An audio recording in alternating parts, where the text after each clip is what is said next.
Chân ngày này dương chỗ đó là bươn mình xuống bom bạch ông thêm protocol đấy bươn xuống bạch ông thêm protocol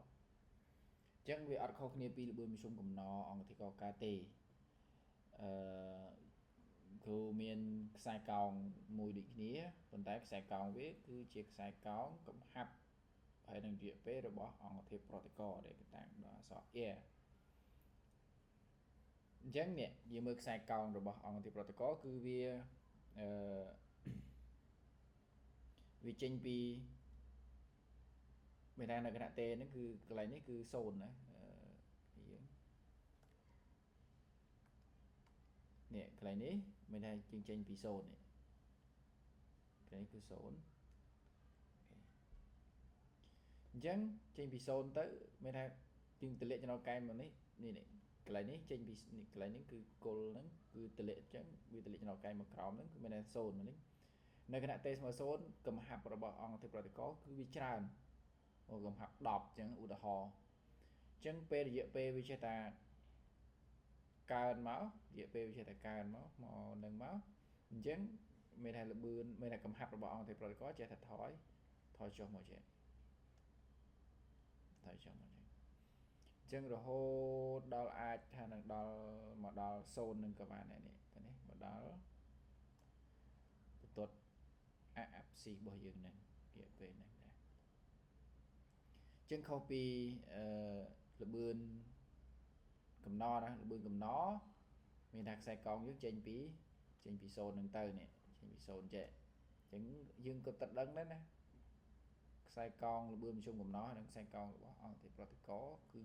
việc không khỉ chẳng đằng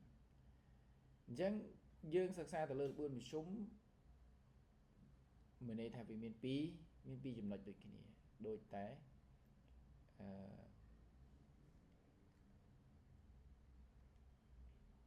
cầm no được cái này chẳng còn là vì chùm lệch mối cứ dương miền dễ phê chùm lệch tìm mối hay chùm lệch tìm pi chẳng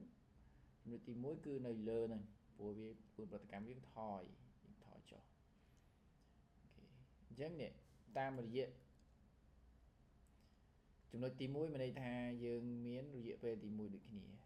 chẳng dễ về thì mối cứ từ 4 trên episode tới đây dương trên episode chẳng bật trên episode chẳng dễ về từ 4 nó cứ dễ về tìm mối chẳng bây giờ lệ cho nó cay mà lơ sai còng bởi dưỡng bạc lại này máu hơi dưỡng tỷ lệ mà lựa cầm hấp dưỡng ban cầm hấp ông thì protocol tìm mùi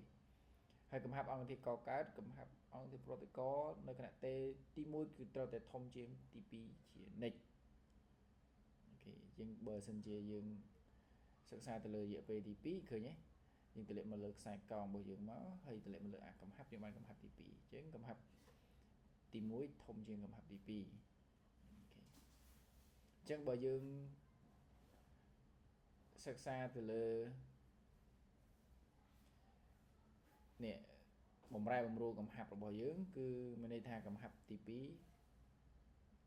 ត្រូវតតូចជាងកំហាប់ទី1អញ្ចឹងតែចាំថាពេលដែលដកមកគឺដឹងតែឃើញតូចជាង0ហើយហេតុអីតូចជាង0ព្រោះយើងយកអាតូចដកធំតើណាត់ព្រោះនេះអាតូចនេះទី2នេះតូចកំហាប់ហ្នឹងគឺវាតូចជាងហើយដល់ពេលអាទី1គឺកំហាប់វាធំជាងអញ្ចឹងបើយើងយកទី2ដកទី1អញ្ចឹងមានន័យថាកំហាប់វាតូចជាង0យើងវាដឹងតែបើតូចជាង0អញ្ចឹងពេលដែលយើងគណនាមកបើរូបមន្តយើងអត់មានអវិជ្ជមានដូចល្បឿនមធ្យមកំណោវាមិនចេញល្បឿនអវិជ្ជមានតើអញ្ចឹងល្បឿនមធ្យមយើងតាំងដោយ Vm r ចឹងអង្គទីប្រតិកនៅចន្លោះពេលទី1ទៅទី2គឺជានេះរូបមន្តគេមានអីគេមានដកណាដកគឺជានេះយើងអាចឲ្យយមនេះទៅល្បឿនមធ្យមកំណបំបត្តិអង្គទីប្រតិក R នៅចន្លោះពេលទី1ទៅទី2គឺជាទំហំផ្ទុយអាដកហ្នឹងគឺប្រើពាក្យថាទំហំផ្ទុយរវាងផលធៀបណារវាងផលធៀបនៃបំរែបំរួលកំហាប់អង្គទីប្រតិក R របស់យើងហ្នឹងជាមួយនឹងបំរែបំរួលរយៈពេល ឬយើងអាចសរសេរបានដកផលធៀបរវាងកំហាប់ទី2កំហាប់អង្គធាតុប្រតិករទី2ដកឲ្យកំហាប់អង្គធាតុប្រតិករទី1ចែកឲ្យរយៈពេលទី2ដករយៈពេលទី1អញ្ចឹងទៅអាហ្នឹងរូបមន្តរបស់វាអញ្ចឹងយើងបានរូបមន្តមួយទៀតហើយណាអូខេអញ្ចឹងនេះជារូបមន្តល្បឿនមធ្យមបំបត្តិអង្គធាតុប្រតិករណាមានមានសញ្ញាដកនេះអូខេអញ្ចឹងដល់ពេលអានរូបមន្តយើងដកហើយដល់ពេលផលធៀបរបស់នេះវាយកអាតូចដកធំទៀតវាមិនជាប់ដកអញ្ចឹងមានន័យថាដកគុណហ្នឹងដកអញ្ចឹងចម្លើយគឺវិជ្ជមានអូខេអេពីសូតគ្រូអត់និយាយច្រើនទេគ្រូទៅធ្វើលំហាត់តម្ដងអញ្ចឹងយើងមើលកន្លែងនេះអឺដូចតែពីម្សិលមិញទេអាហ្នឹងទាក់ទងជាមួយនឹងការសរសេរសមីការតលយិកាហើយយើងគេឲ្យយើងឆ្លើយសំណួរថាតើផលិតផលអីក៏កើតកន្លែងនេះគេសួរថាតើ either ប្រើសម្រាប់ធ្វើអីខ្លះនៅកន្លែងហ្នឹងហើយគេសួរថាតើ SO2 ជាឧស្ម័នពុលដែរទេហើយមានប្រភពមកពីណាអញ្ចឹងទៅអញ្ចឹងសំណួរហ្នឹងយើងមើលទ្រឹស្ដីបន្ថែមតែអ្វីដែលសំខាន់គឺចង់រំលឹកគ្នាយើងម្ដងហើយម្ដងទៀតថាត្រូវតែចេះអាសំណួរទី1ដែលខាតឃើញដាក់ពណ៌ក្រហមហ្នឹងអាហ្នឹងវាសំខាន់ត្រូវចេះប្រហែល10ថ្ងៃមុនចេញហ្នឹងចេញគេឲ្យ0អញ្ចឹងហើយយើងសេសមីការតលិកាអញ្ចឹងមាន either មួយ either ហើយតម្លៃពូតុង share ស្តង់ដាររបស់វាគឺ 0.54 វ៉ុលហើយ SO4 2ដកជាមួយ SO2 មានតម្លៃពូតុង share ស្តង់ដារ 0.17 វ៉ុលអញ្ចឹងអាពីរមួយនឹងមួយណាធំមួយណាមានតម្លៃពូតុង share ស្តង់ដារធំជាងគឺអ៊ីយ៉ូតណាអ៊ីយ៉ូតអញ្ចឹងបើអ៊ីយ៉ូតធំជាងពេលដែលយើងសរសេរសមីការយើងដាក់តាមវិធានការម៉ាមកឥឡូវថាគ្រូអាទី1អញ្ចឹងគឺសរសេរសមីការណាអូខេទី1គឺយើងសរសេរសមីការ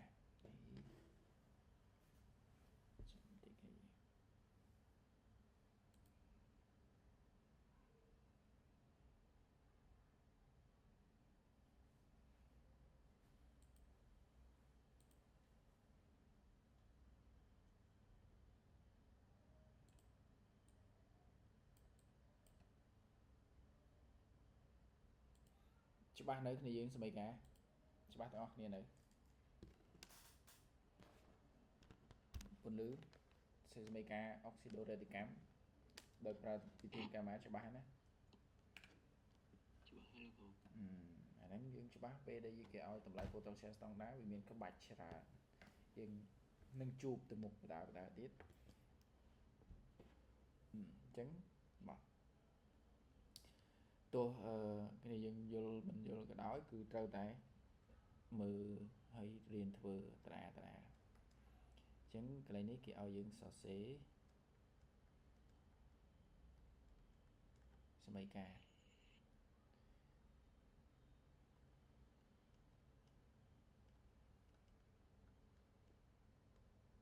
គ្នាយើងទ្រាំមើលណាអសរគ្រូណាទោះមានបន្ទាត់ដាក់វាស់ដាក់មកប្រមិចក៏នៅតែសរសេរអត់ស្អាតដែរអញ្ចឹងយើងត្រូវប្រើតាមវិធានកាម៉ាអញ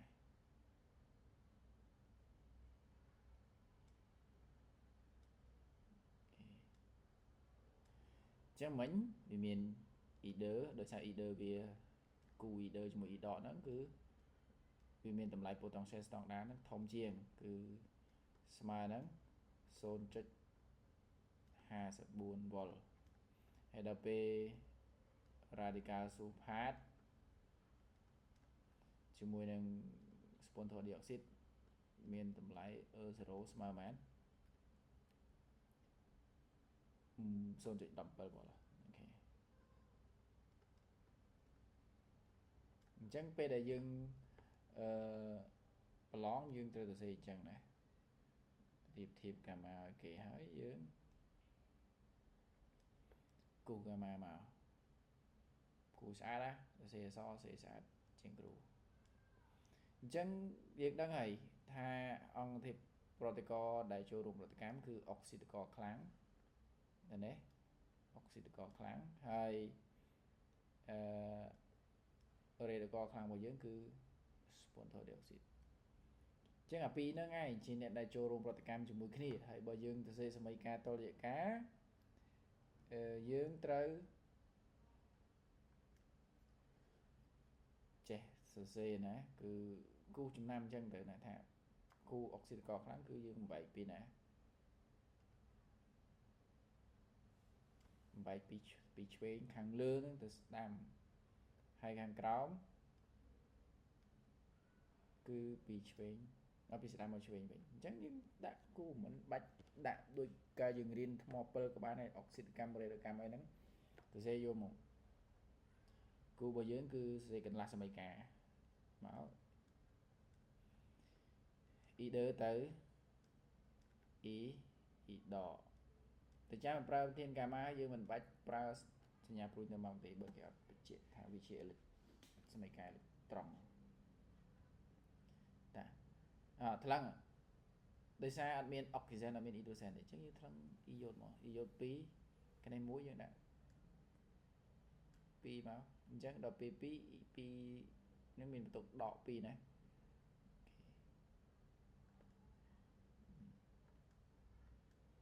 អញ្ចឹងនេះវាមានបន្ទុកដក1ប៉ុន្តែវាមានមេគុណ2អញ្ចឹងយើងត្រូវគុណហ្នឹងគុណនឹង2អញ្ចឹងមានថាអានេះ0អញ្ចឹងយើងត្រូវបូក2អេឡិចត្រង់អូខេមួយទៀត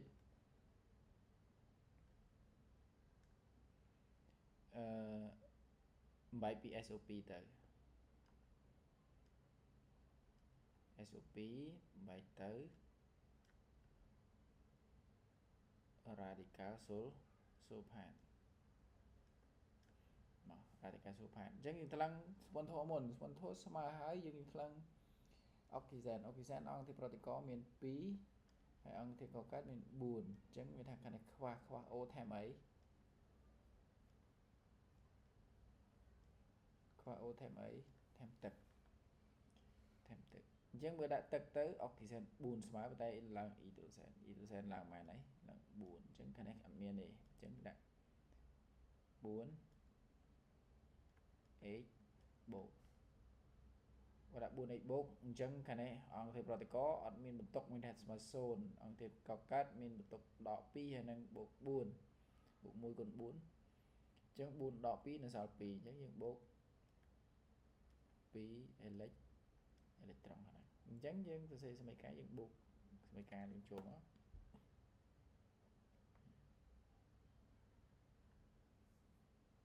អូ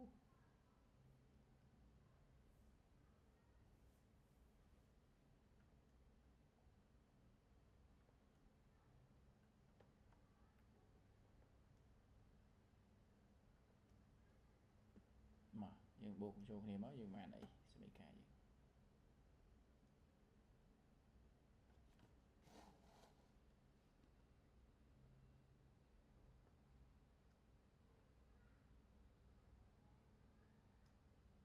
បូកមកណាអញ្ចឹងដោយសារតែអេឡិចត្រង់វាស្មើគ្នាណាអញ្ចឹងបើអេឡិចត្រង់ស្មើគ្នាយើងសម្រួលចោលមកហើយមានអីដូចគ្នាទៀតអត់មានទេណាអត់មានទេអញ្ចឹងបើអត់មានយើងសរសេរវិញដដែលអញ្ចឹងយើងបាន either បូកជាមួយនឹង SO2 ហើយបូកជាមួយនឹងពីទឹក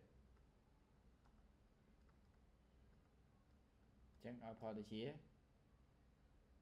ប្រហែល 2E ដកបូកជាមួយនឹង radical sulfate ហើយបូកនឹង4 H បូកហ្នឹងគឺជាសមីការតលយការដែលគេឲ្យយើងសរសេរហ្នឹងហើយគេសួរថា សំណួរលេខ2គេហេតុអីបានជាសូលចុងប្រែជាគ្មានពណ៌ហេតុអីបានសូលចុងគ្មានពណ៌ដោយសារតែដំបូងពណ៌របស់យើងគឺជាពណ៌របស់ either នេះពណ៌របស់យើងដំបូងជាពណ៌របស់ either ពណ៌ស្វាយឬក៏ពណ៌ត្នោតនឹងពណ៌របស់ either ដល់ពេល either ហ្នឹងវាធ្វើប្រតិកម្មជាមួយ SO2 ទៅវាចូលរួមប្រតិកម្មអស់កំហាប់របស់វាអស់ខ្លាទៅ E ដកហើយនឹង SO4 ពីរដកដែលជា solution ដែលគ្មានពណ៌អត់មានពណ៌ទេ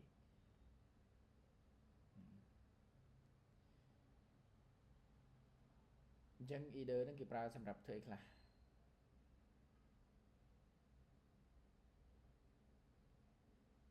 យើងស្គាល់ either អត់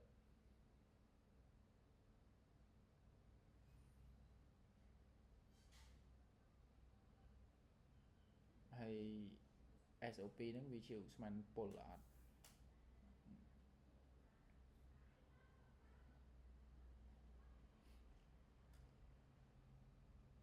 អញ្ចឹងសំខាន់បំផុតកន្លែងហ្នឹងគ្នាយើងសមីការនេះច្បាស់នៅ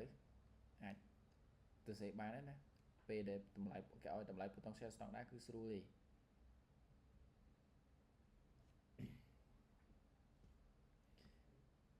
អូខេអញ្ចឹងយើងទុកសំណួរឲ្យទៅរកចម្លើយឥឡូវយើងមើលអានេះសំណួរគេឲ្យយើងបកស្រាយប្រតិកម្មខាងក្រោមហ្នឹងជាប្រតិកម្មអុកស៊ីដូរ៉េតកម្មហើយលេខ2គេឲ្យយើងសរសេរសមីការហើយនឹងប្រាប់ថាតើ either និង ion ដែកពីរបូកហ្នឹងវាអាចធ្វើប្រតិកម្មមួយគ្នាបានអត់អូខេអញ្ចឹងយើងឆ្លើយមួយបកស្រាយប្រតិកម្មអុកស៊ីដូរ៉េតកម្មអញ្ចឹងដូចមិនដឹងថាប្រតិកម្មអុកស៊ីដូរ៉េតកម្ម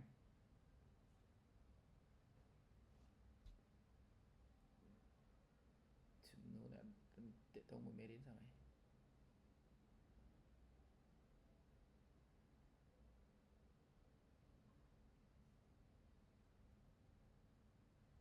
មកគ្នាយើងដូចមិនដឹងថាប្រតិកម្មអុកស៊ីដូរ៉េតកម្មគូធ្វើតកណាគូធ្វើតកមួយឲ្យដោយសារវាជាសំណួរសំខាន់ទាក់ទងជាមួយនឹងប្រតិកម្មអុកស៊ីដូរ៉េតកម្មហើយមួយទៀតដោយសារវាអត់ទាក់ទងជាមួយនឹងល្បឿនមធ្យមបំបត្តិ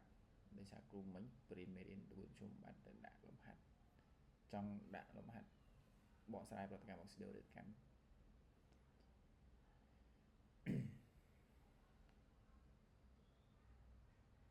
គេយើងលឿន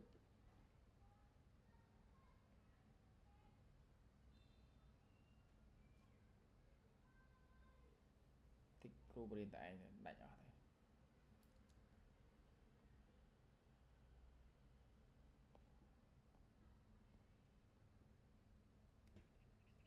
ៅលឿនទេច្បាស់អត់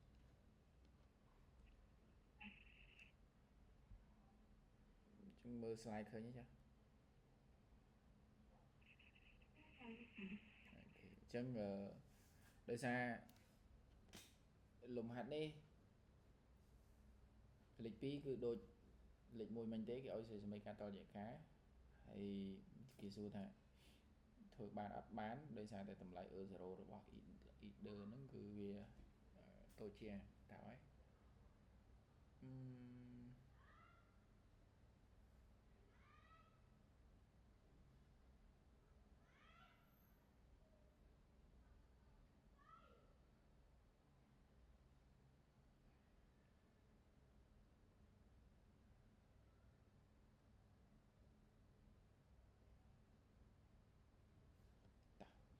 អញ្ចឹងគ្រូបកស្រាយប្រតិកម្មទី1ព្រោះហ្នឹងគ្រូចង់ឲ្យគ្នាយើងចេះដែរហើយគ្រូធ្លាប់រៀនហើយដែរនៅថ្នាក់ទី11គ្រូធ្លាប់រៀនដែរមកបកស្រាយមិនគេឲ្យយើងស្រាយបញ្ជាក់ថាប្រតិកម្មហ្នឹងជាប្រតិកម្មអុកស៊ីដូរ៉េតកម្មណាហើយលំហាត់ហ្នឹងគ្រូធ្លាប់ដាក់ឲ្យគ្នាយើងប្រឡងដែរប្រឡងខែប្រឡងចូលមានអញ្ចឹងដើម្បីបកស្រាយណា បកស្រាយប្រតិកម្មដែកមិញដែកបូកអាស៊ីក្លូត្រិកប្រតិកម្មដែកបូកជាមួយនឹងអាស៊ីក្លូត្រិក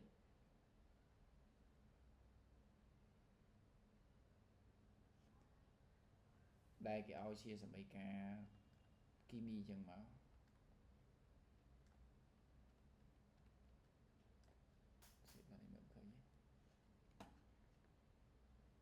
គេឲ្យជាសមីការគីមីចឹងមកអញ្ចឹងដើម្បីបកស្រាយបានគឺយើងត្រូវតែសរសេរសមីការអ៊ីយ៉ុងសម្រួលយើងត្រូវសរសេរពាក្យថាឬសមីការហ្នឹងបែកសមីការហ្នឹងមកគ្នាយើងកន្លែងគ្រូសរសេរបែបនេះត្រូវឆ្ងល់ណាហេតុអីបានអញ្ចឹងត្រូវឆ្ងល់ហេតុអីបានអញ្ចឹងបាននឹងមកពីណាបើអត់ឆ្ងល់មិនតែចេះហើយឬក៏អត់យល់អត់យល់គ្រូហើយអត់យល់ត្រូវសួរនៅសុកមកសេអញ្ចឹងមិនដឹងអូខេអញ្ចឹងលោកគ្រូចាំបាច់ឲ្យពួកខ្ញុំឆ្ងល់ធ្វើអីលោកគ្រូមិនប្រាប់ឡើងនឹងឲ្យមកហេត្រូវចេះឆ្ងល់បើយើងអត់ឆ្ងល់គ្រូអត់ប្រាប់មានតែចេះហើយថាអត់ក្លាប់ចេះហើយធ្វើអត់ដឹងធ្វើអត់ចេះបរៀនហើយសោះមកធ្វើមិនដឹងអញ្ចឹងអានេះវាសមីការគេអានេះសមីការគីមីតាអាហ្នឹងគេហៅថាសមីការគីមីឬក៏គេហៅថាសមីការតលយៈការតាមប្រតិកម្មអញ្ចឹងយើងត្រូវសរសេរសមីការមួយទៀតគឺគេសមីការអ៊ីយ៉ុងសបអ៊ីយ៉ុងសបដោយសារដែកជាលោហៈអញ្ចឹងវាឆ្អឹងទៅរឹងយើងអត់បំបែកទេទុកដែរប៉ុន្តែអាស៊ីតជា solution អញ្ចឹងត្រូវបំបែកជាយ៉ុងណាបំបែកជាយ៉ុងចឹងមក2Cl ដកឃើញទេហើយផលដូចជាដែក2ក្លរូវារលាយក្នុងទឹកអញ្ចឹងបើរលាយក្នុងទឹកយើងបំបែកជាយ៉ុងដែរដោយសារក្លកន្លែងនេះវាមានប្លង់មួយអញ្ចឹងយើងសេ Cl ដកប៉ុន្តែដោយសារវាមានសន្ទុះ2យើងលើកវាជាមេគុណមើលហ្នឹងហើយព្រោះនៅមេរៀនចំពោះក្រោយយើងសេសមីការ3សន្តានហ្នឹងត្រូវតែច្បាស់ហ្នឹងដែរចុះឧស្ម័នអ៊ីដ្រូសែនយើងបំបែកអត់ឧស្ម័នអត់បំបែកទេយើងចាំថាបំបែកជាយ៉ុងបំបែកបានតែមួយគត់គឺ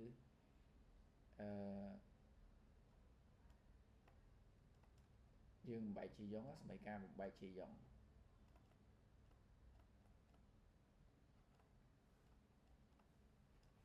គឺបានតែភាពរូបជា solution ទេក្រៅពីនោះអត់បំបែកទេ SLG យើងអត់បំបែកទេអញ្ចឹងយើងស៊ីសងមកអាណាដែលដូចគ្នាយើងសម្រួលចោលអញ្ចឹងអីដូចគ្នានេះសមីការយ៉ុងសពអញ្ចឹងយើងសេសមីការយ៉ុងសម្រួលមកអានេះសមីការយ៉ុងសពសមីការយ៉ុងសពដល់ពេលអាកន្លែងF 2 បូកហ្នឹងបានមកកន្លែងណាលោកគ្រូខ្ញុំអត់តន់អូខេ F 2 បូកនេះបានកន្លែងនេះ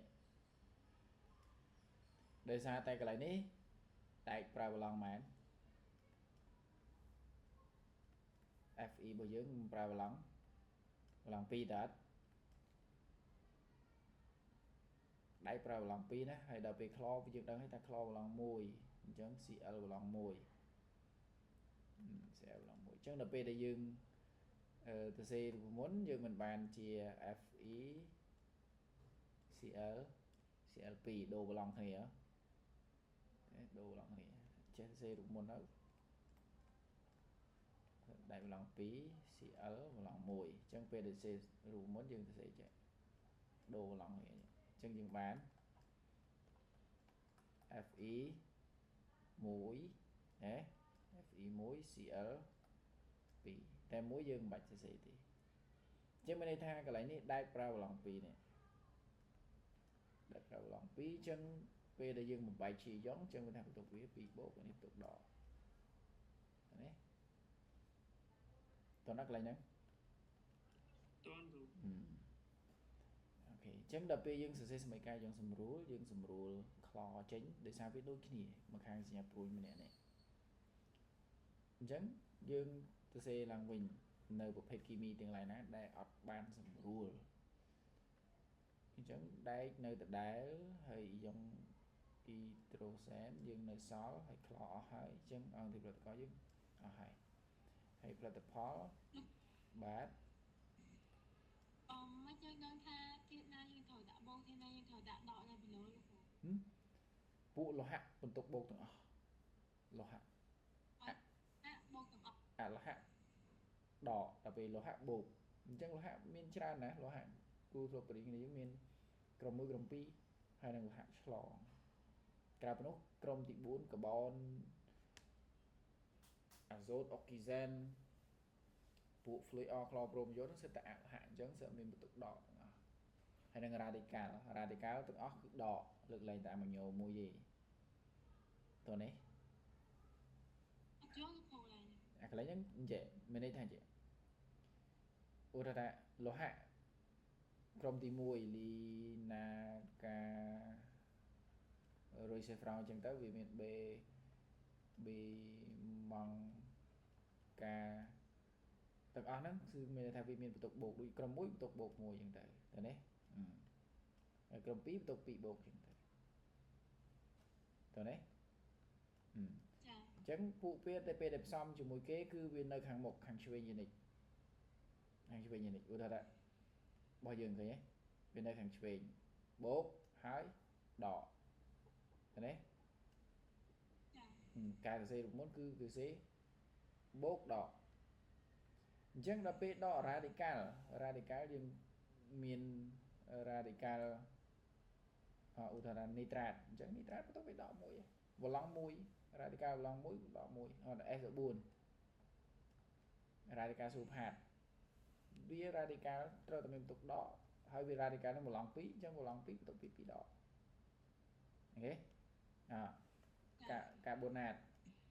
CO7 một lòng phí tục phí đỏ phosphate PO buồn một lòng 7 chân tục 7 đỏ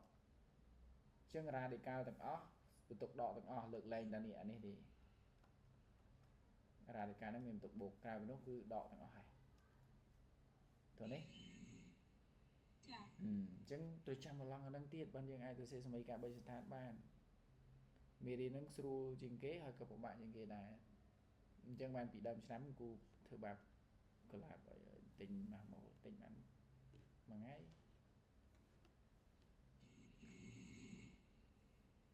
trẻ bàn môi mà cho chấm vua thiết tạc và lóng tròn và lóng cho bị phi nào ok dân đuôi tờ họ đại nè thế mấy bạn đâm thay dương prapi được pra bảy thật chân về nâng và thiên cái pra phải thật đại của mà đại pi được cái đại bảy chân từ từ đấy đôi hơi được có cái áo xe mấy cá sạp đuổi bỏ dương chứ cái áo xe mấy cá máu sạp chẳng chứ mấy tha đôi khi pra khơi sinh tụ dương đừng hay tha kho vào lòng mũi chứ bữa khơi kho sinh tụ pí mấy đây tha đại pra vào lòng án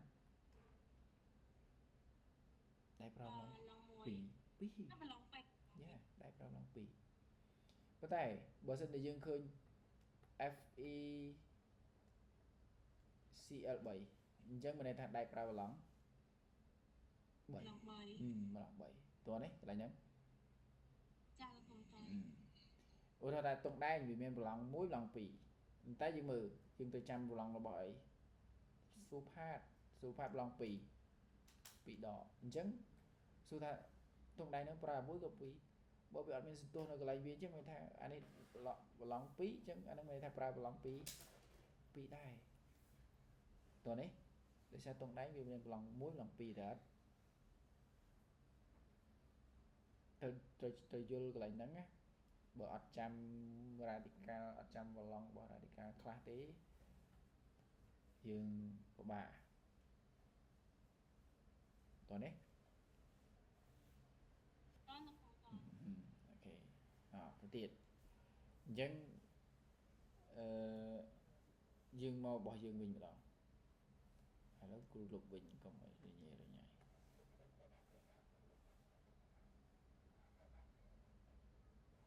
ញ្ចឹងរបស់យើងគ្រាន់តែឲ្យគេចង់ឲ្យយើងបកស្រាយថាប្រតិកម្មហ្នឹងជាប្រតិកម្មអុកស៊ីដូរ៉េដូកម្មឯណាអញ្ចឹងយើងត្រូវតែដឹងថាត្រូវធ្វើម៉េចដើម្បីបកស្រាយបានអញ្ចឹងបកស្រាយប្រតិកម្មអុកស៊ីដូរ៉េដូកម្មទៅចាំថាប្រតិកម្មអុកស៊ីដូរ៉េដូកម្មមានន័យថាម៉េចប្រតិកម្មអុកស៊ីដូរ៉េដូកម្មគឺជាប្រតិកម្មទាំងឡាយណាដែលមានការបោះបង់ហើយនឹងចាប់យកអេឡិចត្រូនអញ្ចឹងយើងត្រូវទៅបកស្រាយឲ្យចេញឃើញបោះឲ្យចាប់ហ្នឹងមករបស់យើងមិនសម្រួលខ្លអស់អញ្ចឹងនៅសល់ x បូកហើយនឹង u ស្មើ e ទៅសែនអូខេបានប៉ុណ្្នឹងហើយយើងធ្វើម៉េចទៀតចាប់គូហើយយើងថ្លឹងសមីការមកអញ្ចឹងយើងចាប់គូមកនេះដែកវាមិនដែរយើងទៅសេជាមួយ e ទៅសែនតើចាប់គូជាមួយនឹង e ទៅសែននេះវាមកតែអញ្ចឹងវាចាប់គូចេញព្រោះគ្នាយើងគូធ្លាប់ដាក់ឲ្យពេលដែលប្រឡងចេញមកនេះចាប់ដែកជាមួយនឹងដែក2ក្លោរូមកទាំងដល់បកស្រាយមកចេញអញ្ចឹងយើងបកស្រាយមកដែកទៅគេដែក2បូកអញ្ចឹងមានថាបូក2អេឡិចត្រូនណានេះអាកន្លែងហ្នឹងក៏សំខាន់ដែរគ្នាយើងបើអត់ច្បាស់មកពីទី11ទេសួរផងណាមិនដឹងបូកប៉ុណ្ណឹងបូកមិនដឹងថាបូកដកនៅខាងណាច្បាស់ហើយណាបើអត់ច្បាស់សួរឲ្យហើយកុំអត់ទាន់ទៅទាំងអត់ទាន់ព្រោះយើងជាឱកាសដែលយើងអាចភាសាគ្នាបានព្រោះយើងរៀនគ្នាតិចទេហើយសិក្សាគ្នាយើងទេត្រូវភាសាគ្នាអត់មានថាមិនចេះអានឹងតិចតួចអត់តិចតួចទេអានឹងសំខាន់x បូកជាមួយនឹង e ទៅសែនអញ្ចឹងយើងថ្លឹងណាថ្លឹងតាមមជ្ឈដ្ឋានអាស៊ីធម្មតាហ្នឹងហើយយើងថ្លឹង e ទៅសែនខាងនេះមាន1ខាងនេះមាន2យើងដាក់ខ្វះ x ថែមអី x បូកអញ្ចឹង x បូកខ្វះ1យើងដាក់បូកដាក់2អញ្ចឹងមកអញ្ចឹងយើងបូក2អេឡិចត្រូនហើយដល់ពេលឆ្លើយដោយដែកបោះបង់មិនបាច់ប្រាប់ចំនួនក៏បានដែរប្រាប់ថាបោះបង់អេឡិចត្រូនតែនេះហើយយ៉ង x បូកចាប់យកអេឡិចត្រូនអញ្ចឹងឃើញទេប្រតិកម្មដែលមានការបោះបង់នឹងចាប់យកអេឡិចត្រូនជាប្រតិកម្មអុកស៊ីដូរ៉េដូកម្មអញ្ចឹងយើងឆ្លើយដូចនេះអូខេដូចនេះប្រតិកម្មខាងលើជាប្រតិកម្មអីគេរ៉េដុកឬក៏ប្រតិកម្មអុកស៊ីដូរ៉េដុកកម្មតោះនេះប៉ុណ្ណឹងបកស្រាយហ្នឹងសំណួរនឹងធ្លាប់ចេញប្រឡងបាក់ឌុបដូចឆ្នាំ2017ឬក៏18ទេខាងគេដាក់តែសមីការប្រតិកម្មមកគេឲ្យយើងបកស្រាយថាប្រតិកម្មនេះជាប្រតិកម្មអុកស៊ីដូរ៉េដូកម្មហើយយើងបកស្រាយប៉ុណ្ណាតោះនេះណាអត់ច្បាស់សួរហើយអត់ច្បាស់សួរហើយច្បាស់ហើយទៅមុខទៀត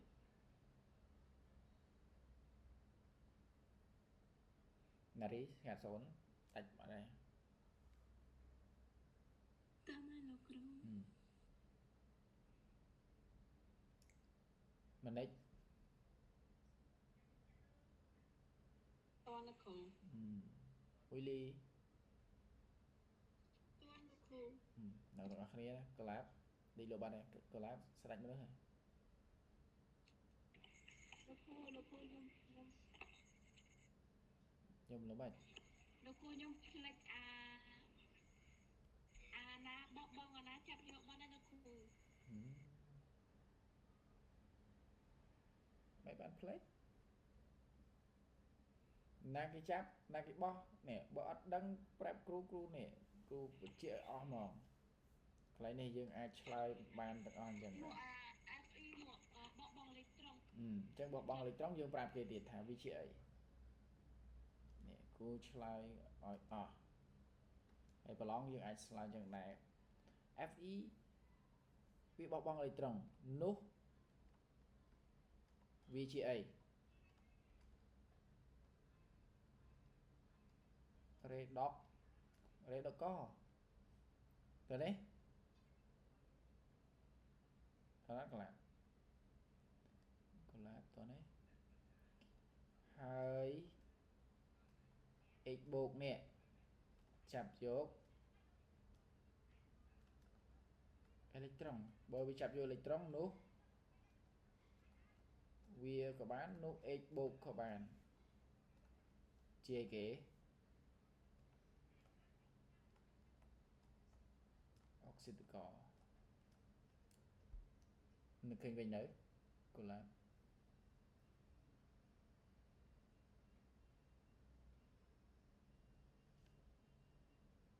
កឃើញវិញណាដាច់បាត់ហើយ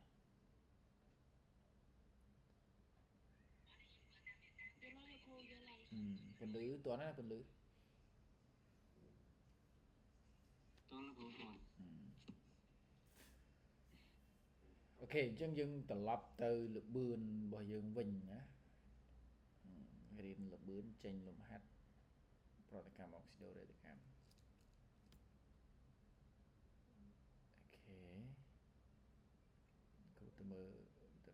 លំហាត់លបឿនវិញ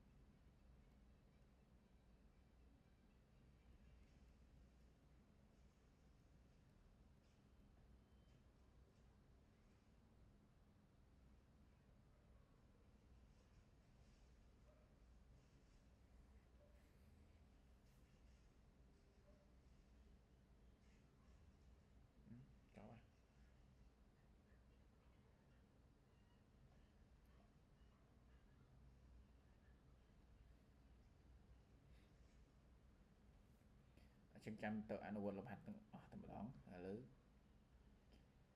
ចេះវិញមិនយើងរៀនបានលបឿន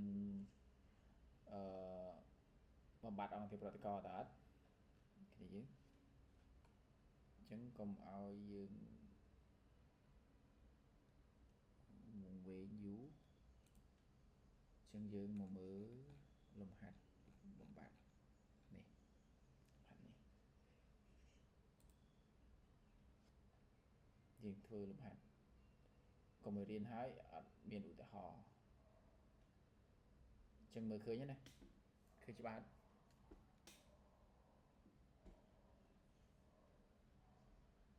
ណារីឃើញច្បាស់តែលោកគ្រូឃើញច្បាស់អញ្ចឹងឧទាហរណ៍លំហាត់នេះមួយចុះកុំឲ្យវាឆ្ងាយយូរគូចង់រៀនឲ្យចប់មេរៀនហើយយើងចាំធ្វើលំហាត់ហើយធ្វើមួយឧទាហរណ៍មួយមកឲ្យមានឧទាហរណ៍ភ្ជាប់គេសិក្សាពីល្បឿនបំបត្តិពីយ៉ុងអ៊ីដកក្នុងប្រតិកម្មរវាង solution potassium iodua អញ្ចឹង potassium iodua ហ្នឹងវាបំបែកបានជាអ៊ីដកហ្នឹងឯងក្នុង solution ទឹកអុកស៊ីហ្សែន H2O2 ហ្នឹងដែលមានសមីការដូចខាងក្រោមនេះគេឲ្យសមីការមកគេតាមដានការបាត់បង់គេតាមដានការបាត់បង់នៃកំហាប់របស់អ៊ីដកអញ្ចឹងយើងយល់ពាក្យហ្នឹងឯងពាក្យថាការបាត់បង់ណាពាក្យថាការបាត់បង់ពាក្យថាការបាត់បង់កន្លែងនេះមានន័យថាម៉េចគេថាវាចូលប្រតិកម្មអញ្ចឹងអ៊ីដកនឹងចូលប្រតិកម្មជាអនុគមនឹងពេលតាមរយៈខ្សែកោងគេឲ្យខាងស្ដាំនឹងមកអូខេគេឲ្យខ្សែកោងនឹងមកសំណួរកគេសួរថាតើនៅខណៈតើកំហាប់អ៊ីដកនៅខណៈ t ស្មើ0នឹងស្មើប្រមាណ ស្មើប៉ុន្មានគ្នាយើងចេះមើលខ្សែកោងនៅអត់ច្បាស់ណាកន្លែងនេះឥឡូវគ្រូយកខ្សែកោងនេះទៅដាក់នៅក្នុង PowerPoint ដើម្បីគ្រូអាចគូសបាន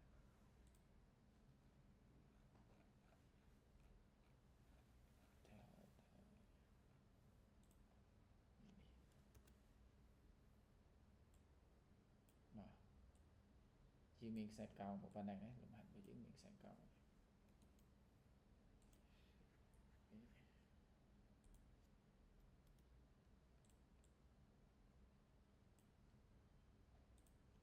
មក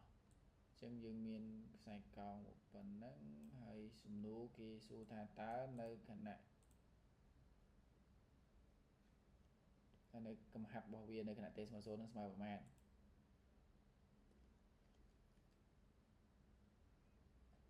ស្មើប្រមាណនេះយើងលើអានសំណួរអស់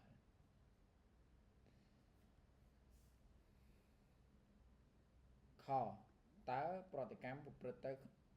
ប្រើរយៈពេលអស់ប៉ុន្មានហើយកំហាប់របស់វានៅពេលអណន្តហ្នឹងស្មើប្រមាណ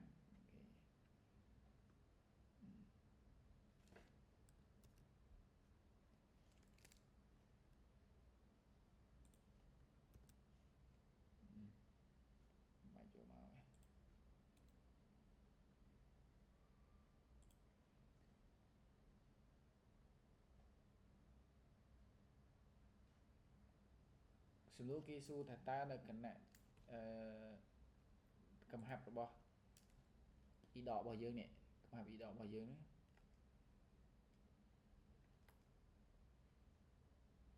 កំហាប់អ៊ីដករបស់យើងនេះ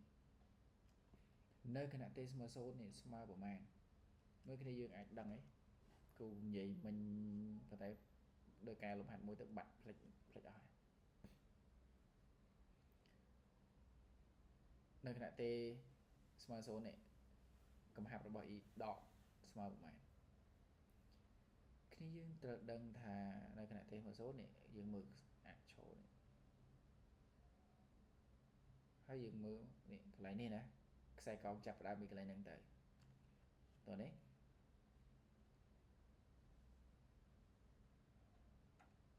តើណាគ្នាអញ្ចឹងយើងមើលមកប្រឡោះប្រហែល1 2 3 4 5 6 7 8 9អញ្ចឹងគេសួរថាកំហាប់ e ដកនៅគណៈទេស្មើ0ស្មើប្រមាណគឺមានន័យថាវាស្មើនឹង9គុណ10ហើយគុណដក3ម៉ូក្នុង1លីត្រឬក៏ធម្មនេះអញ្ចឹងចម្លើយរបស់វាយើងឆ្លើយយកមកតាមក្រាបកំហាប់របស់ e ដកនៅគណៈទេស្មើ0គឺស្មើ9គុណ10គុណដក3ហើយគេសួរទៀតថាតើនៅគណៈនៅតើល្បឿនប្រតិកម្មរបស់យើងនេះវាប្រើរយៈពេលអស់ប្រមាណអញ្ចឹងចង់ដឹងថាប្រើរយៈពេលអស់ប្រមាណយើងមើលចុងខ្សែកោងរបស់យើងនេះចប់ត្រឹមណាចប់កន្លែងនេះហើយយើងទៅលេខឆ្នោតកែងមកលើអរយៈពេលគឺចង់ដឹងរយៈពេលអញ្ចឹងបើចង់ដឹងរយៈពេលទៅលេខមកលើអរយៈពេលមកឃើញ5 10 20 15 20 30 40 50អញ្ចឹងមានន័យថាល្បឿនរបស់វាហ្នឹងគឺប្រើរយៈពេល55វិនាទីតោះនេះកលាប់តោះណាកលាប់តន់នេះ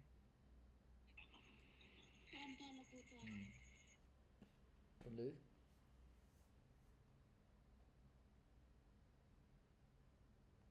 ាត់ដឹងណាគេនៅខ្លះនេះគ្រូមើលអត់ឃើញទេអញ្ចឹងគ្រូចេះហៅទៅមួយលីតន់លោកគ្រូតន់តែមានដេកមុនគ្រូណាប្រាប់ហើយតាទៅទៀតសំណួរបន្តទៀតលេខ2នឹងដដែលគេមិនសួរថាតើប្រតិកម្មប្រព្រឹត្តទៅក្នុងរយៈពេលប៉ុន្មានហើយយើងដឹងហើយគឺរយៈពេល55វិនាទីហើយកំហាប់ e ដកពេលអណន្តស្មើប៉ុន្មានកំហាប់ ពេលអណ្ដន់មានថាពេលដែលវាចប់ហ្នឹងឯងចុងខ្សែកោងផុតចុងក្រោយគេបងអស់ហ្នឹងអណ្ដន់ដែរអញ្ចឹងយើងតម្លាក់មកលើអកំហាប់ចង់ដឹងកំហាប់យើងតម្លាក់មកលើកំហាប់អកំហាប់ណាអញ្ចឹងវានៅលើបន្ទាត់នេះបន្តិចបើដល់បន្ទាត់ល្អយើងអត់ចាំបាច់គណនាទេតែវានៅលើបន្ទាត់បន្តិចមិនថាកន្លែងនេះអូខេអញ្ចឹងកន្លែងនេះអញ្ចឹង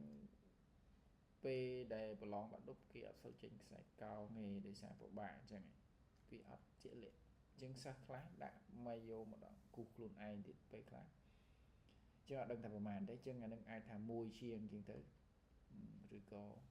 1គុណ10ឬគុណ10 3m ចាឧបមាព្រោះវាគីនឹងដែរអូ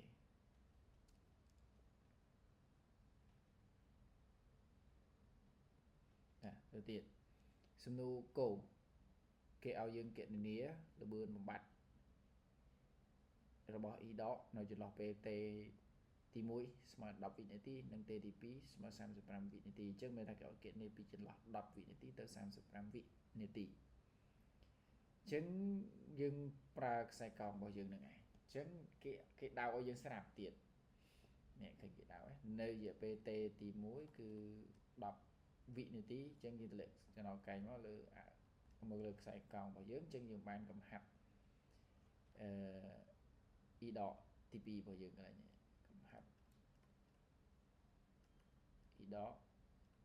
ទី2ដល់ពេល t ទី2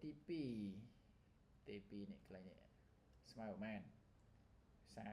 35ណាអញ្ចឹងមានន័យថា t ទី2គឺស្មើនឹង35វិនាទីអញ្ចឹងយើងតម្លាក់មកលើខ្សែកោងរបស់យើងមកអញ្ចឹងកំហាប់វាខ្ទង់1កន្លះអញ្ចឹង1កន្លះអញ្ចឹងមានថា1.5គុណ10ទៅគុណ10 3m អញ្ចឹងស្គាល់កំហាប់អស់ហើយអញ្ចឹងបើស្គាល់កំហាប់អស់យើងអាចប្រើតាមរូបមន្តបានទេសំណួរគោគេរកល្បឿនមធ្យមបំបត្តិ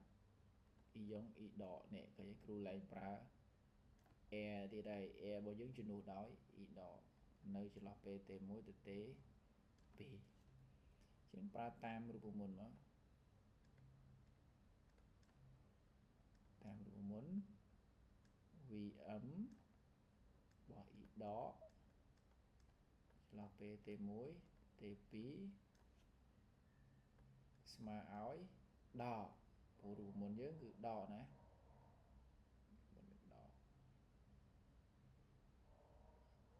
ផលធៀបកំហាប់របស់អ៊ីដកទី2សេអសាថា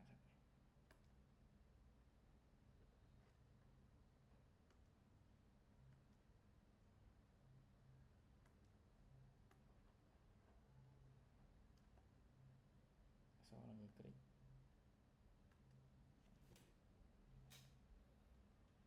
ចឹងយកកំហាប់អ៊ីដកនៅគណៈពេលស្រេចដកឲ្យកំហាប់អ៊ីដកនៅគណៈពេលដើម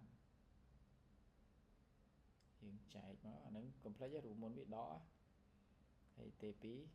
ដក t1 អញ្ចឹងគ្នាយើងអាច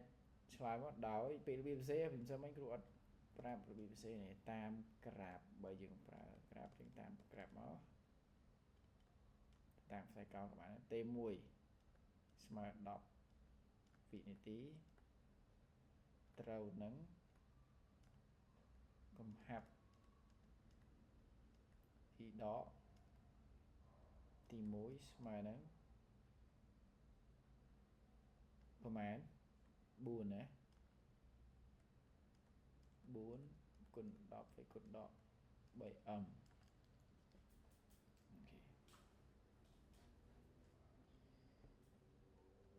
ខេ t2 ស្មើនឹង35វិនាទីអញ្ចឹងត្រូវនឹង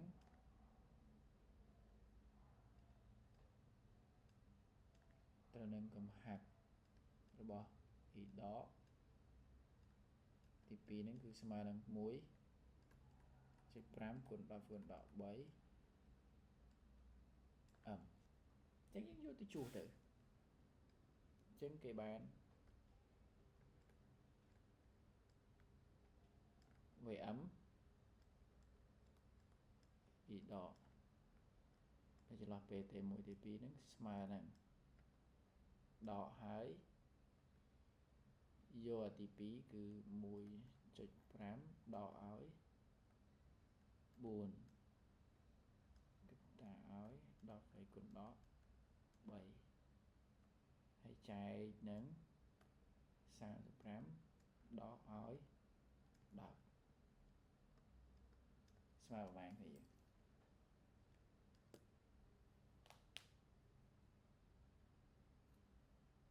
1.5 ដក 4 ស្មើប្រមាណ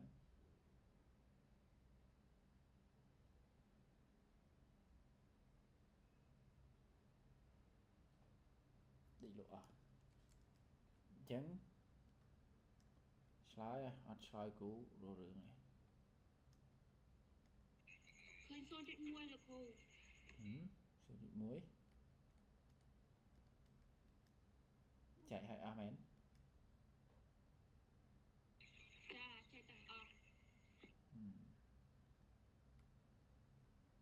ខេលេខគេដាច់ចឹងអញ្ចឹងយើងឃើញ 0.1 អ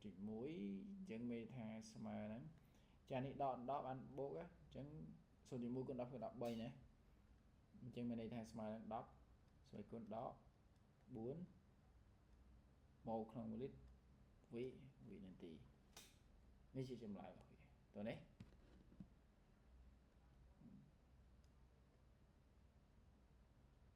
ជាចម្លើយយើងដល់ពេលសំណួរខូគេរកល្បឿនមធ្យមរបស់អីខូគណនាល្បឿនមធ្យមបំបត្តិរបស់ទឹកអុកស៊ីសែននៅចន្លោះពេលដូចខាងលើដែរ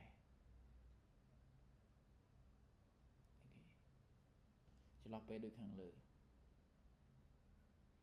អញ្ចឹងបើដូចខាងលើគ្នាយើងធ្វើម៉េចបើអត់មានបំរាប់ក្រាបនឹងមិនមែនជាក្រាបរបស់ APOP ហ្នឹងយើងធ្វើដល់ណា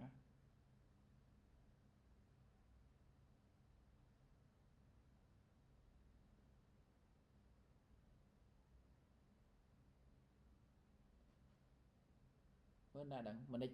ដឹងអត់ធ្វើតាមណា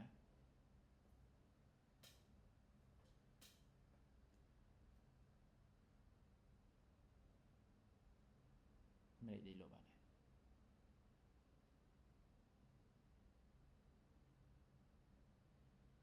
នា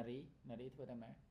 បើយើងអត់ស្គាល់កំហាប់អត់ស្គាល់អីអត់យើងអាចប្រើតាមប្រមុនបានយើងប្រើតាមណា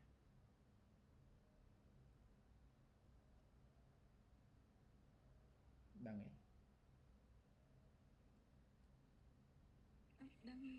អត់ដឹងទេអត់ដឹងប្រាប់ថាគ្រូខ្ញុំអត់ដឹងហើយកូឡាបដឹងទេបើអត់ដឹងសួរស្រីឡុងធ្វើតាមនៃការផ្ទឹមលោកគ្រូ អូខេតាមសមីការធ្វើមកញ៉ូអញ្ចឹងយើងអត់អាចប្រើតាមប្រមុនទេយើងត្រូវសមាមាត្រតាមសមីការមកយើងដាក់មកធាតុចំនួនម៉ូលសិនមកអញ្ចឹងមើលសមីការរបស់គេនេះសមីការយើង APOP មេគុណ1ហើយដល់ពេល E ដកមេគុណ2ណាជាងធាតុ1 E ដកអញ្ចឹងបើមេគុណ1យើងទៅចាំថាមេគុណយើងចែកមេគុណគេណាយើងរក APOP សេ APOP មុនស្មើឲ្យមេគុណយើង1មេគុណគេ2អញ្ចឹងមេគុណយើងចែកមេគុណគេឲ្យរបៀបខ្លីអញ្ចឹងទៅចាំអញ្ចឹងមក E ដកយើងអត់ចាំបាច់ផ្ទឹមទាញគុណខ្វែង2តង់ទេយើងទាញអញ្ចឹងមកហើយយើងសាក់មកមូលទៅជាល្បឿនវិញមកអញ្ចឹងយើងបានល្បឿនមធ្យមបំបត្តិទឹកអុកស៊ីសែន nơi trên lọt p t1 ទៅ t2 ស្មើឲ្យ1ភាគ2 vm របស់ e ដកនៅចន្លោះពេលដូចគ្នាអូខេអញ្ចឹងយើងជួសស្មើតមកដោយសារអីគេតែពេលប្រឡងយើងដោយអីចឹងណាដោយសារអីគេដោយសារតែលបឿនមធ្យមបំបត្តិរបស់ e ដកហ្នឹងយើងស្គាល់ហើយអីតាអញ្ចឹងយើងជួសមក10ដក4អញ្ចឹង1លើ2ស្មើប្រហែលកូឡាតកន្លះ 0.5 អញ្ចឹង 0.5 បើគ្រូពង្កត់យក5វាស្មើណា5គុណ10ហើយគុណដក5 m ក្នុង1វិនាទីណារីតនេះចាលោកគ្រូតើពីរដងសាមញ្ញយើងម្ដងនេះយើងម្ដងព្រោះយើងទៅយើងយល់ហើយភាគច្រើនយើងរកលបឿនកំណលបឿនបំបត្តិមួយទៀតហ្នឹងគឺយើងទិញតាមសម័យកាលហ្នឹងហើយចាំថាបើសិនជាលបឿនខាងលើហ្នឹងគឺជាលបឿនមធ្យម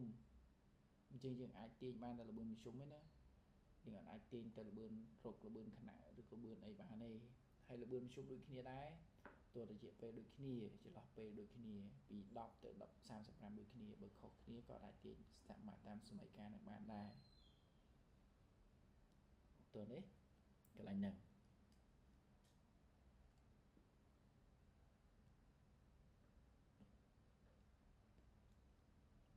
មក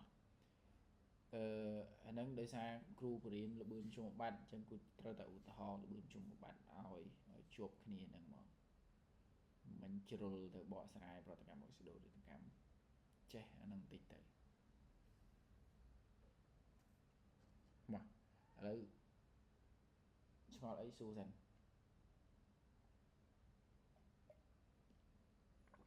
តើតើគ្រូអីតើគ្រូចាស់គ្រូភាសាគ្នាសិនអត់ទាន់កន្លែងណាអត់យល់កន្លែងណាសួរឲ្យហើយសិន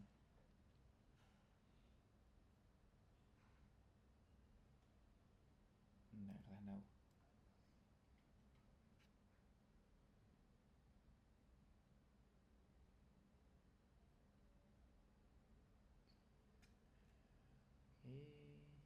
សុខហេង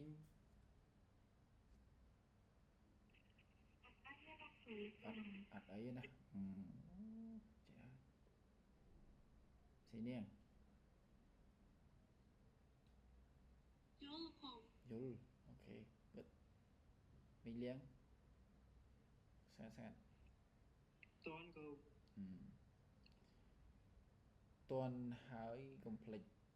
ចូលមីលៀងមិនបានធ្វើលំហាត់នេះថាបានធ្វើបានខ្លះបានធ្វើលំហាត់នឹងអត់ចោះលំហាត់មិញណាមិញបានធ្វើបានអញ្ចឹងគ្មានអីដែល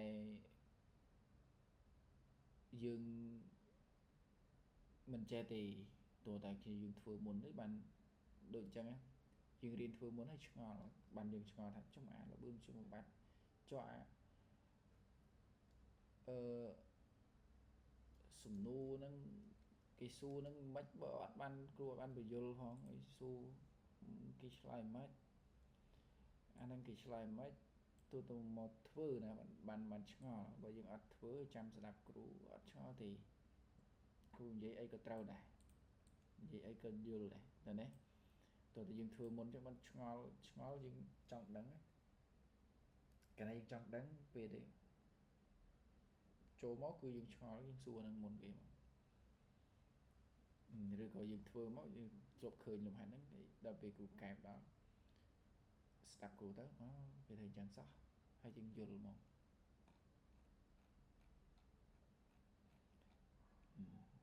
ខ្សែកោងចេញមកបន្តិចហ្នឹងហើយឯណាសំណួរសួរទៅម៉េចនេះអញ្ចឹងស្រួលទេគេបាវចំណុចឲ្យយើងស្រាប់អញ្ចឹងទៅបឿនបំបត្តិគណៈពួកគណៈនឹងគេគណៈជាងគណៈយើងអត់ទាន់រៀនទេអញ្ចឹងយើងអត់ដឹងទេ បើយើងមើលយល់ដឹងអញ្ចឹងទៅ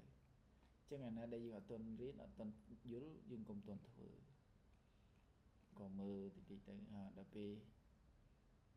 អានេះលំហាត់ប្រឡងបាត់លុបនេះច្រើនដងហ្នឹងប្រឡងច្រើនដងស្រួលទីពេលប្រឡងដែលយើងរៀនពិបាកតែមេរៀនហ្នឹងដូចជាអត់ទាន់អីណាអត់ទាន់ពិបាកណាពួកវាស្រួលស្រាប់អូខេមានអីទៀតទេ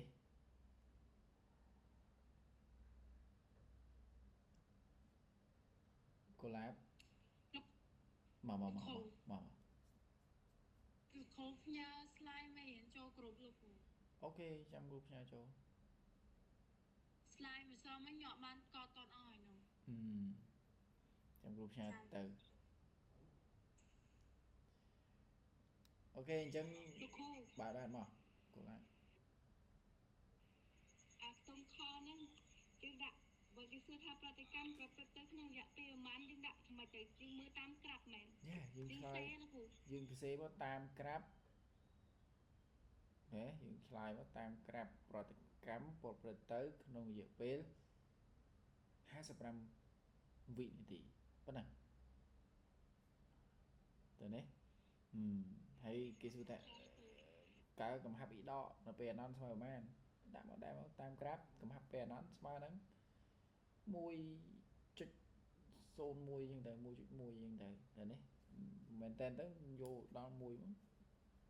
ចឹងបាន1អញ្ចឹងទៅ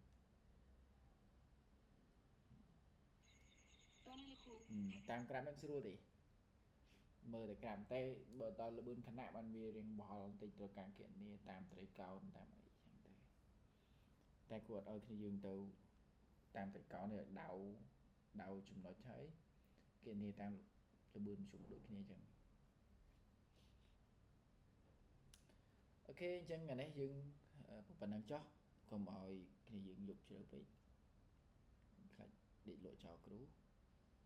ចាំគ្រូផ្សាយវីដេអូទៅឲ្យហើយនឹង slide អូខេអញ្ចឹងគឺយើងអាចសម្រាប់បានណាមកមិនដេចឆ្ងល់ហើយលោកគ្រូដក 1.5 បូក 4 វាស្មើ 2.5 ចឹងដក 1.5 ដក 4 1.5 ចា1.5ដក 4 មិនបានឃើញដក 2.5 ហ៎ចាចឹងដកខុសហើយឃើញប្រហែលគឺស៊ូគ្នាយើងអត់ឆ្លើយឃើញដក 2.5 ត្រូវតែលោកគ្រូចឹងអានេះដកធ្វើម៉េចមិននេះអត់ដឹងទេបើមិននេះយក 1.5 ដក 4 អត់ឃើញយក 4 ដក 1.5 វិញមក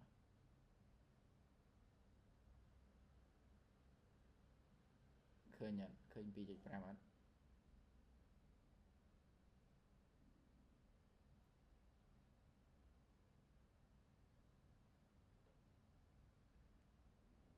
ឃើញអត់មិននេះ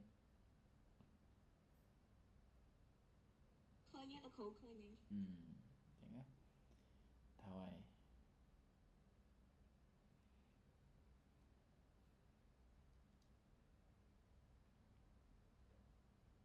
អីទៀតហើយណា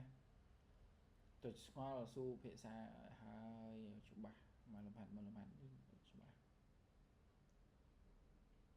តើអត់ពន្លឺតើច្បាស់សំឡេងមួយដេកជិះទៅលក់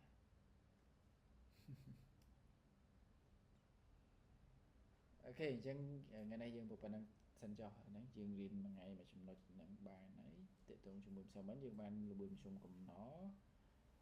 ថ្ងៃនេះយើងបានលបឿនមធ្យមបាត់ស្អែក